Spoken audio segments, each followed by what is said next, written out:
Everybody, welcome back to the channel. We're out here at Anderson's Rock Creek, Relics, Rock Creek, Minnesota, and we have what I believe is a Caterpillar No. 10 Auto Patrol grader.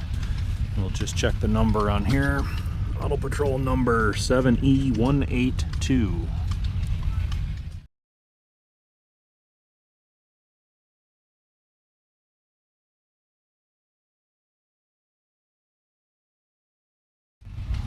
And very similar to the old No. 9s, had that kind of U-channel iron riveted construction making up the frame.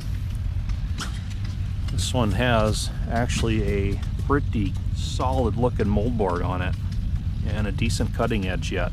And this one does run. You can see from the dirt and the mud on the moldboard, it's been out doing something.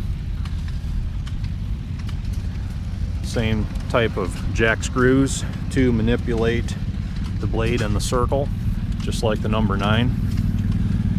It has a side shift mechanism on it. There is the gearbox for that.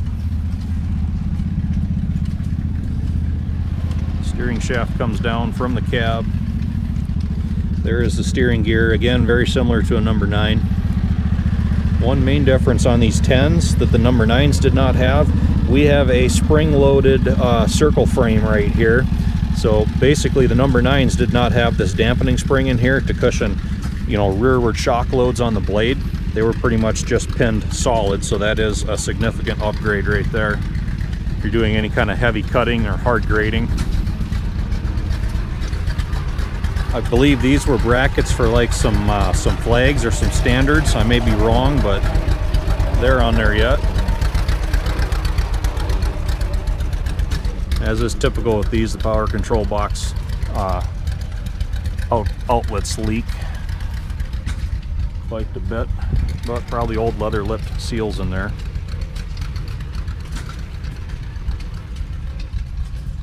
Knuckle buster box in here. Been leaking quite a bit. That just proves that there's oil in there, right? It's a good thing.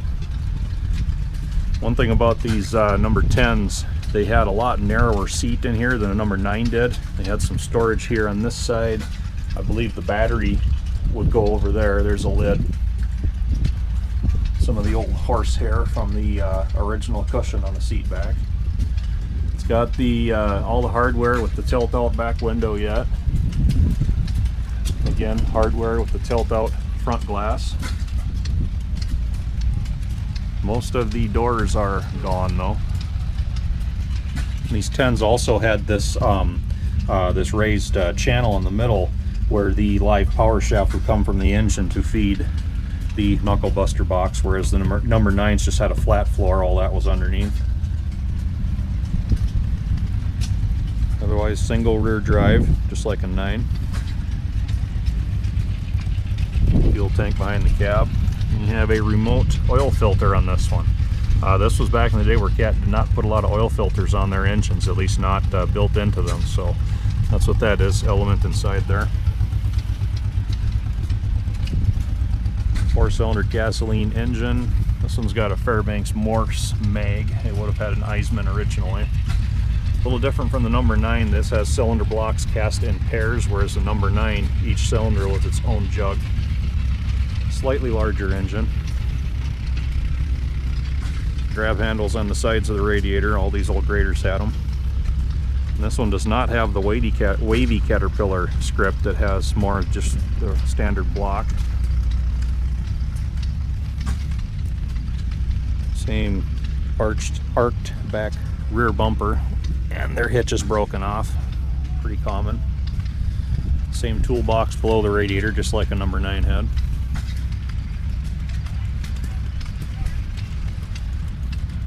And this was back in the day where they put power unit engines in these things. So this is a 1F70.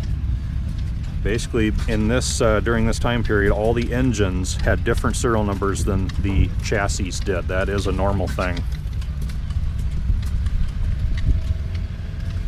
You have the intake manifold with the heating jacket. That's a little priming cup for putting some fuel in there to help it start easier. Should be another cup there, but it's gone. This is the drop tube, so basically your heating jacket also surrounded this tube that comes up from the carburetor. That one's been cracked out. Looks like they tried to repair it with some JB weld, but I think it's just heaving from the inside out, opening up wider all the time. Pretty common to see.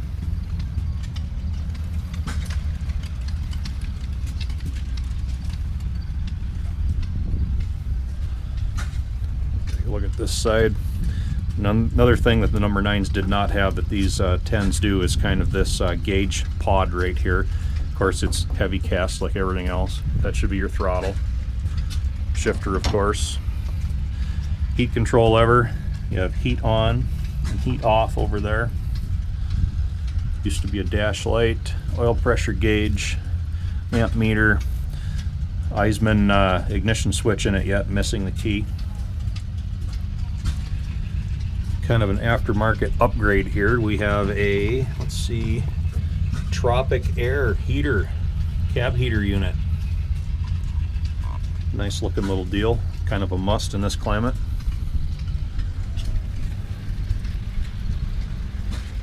On this side it's pretty much like the opposite. Like the arched roofs on these. Just had some style, some class. That's the number 10. Thanks for watching, everybody.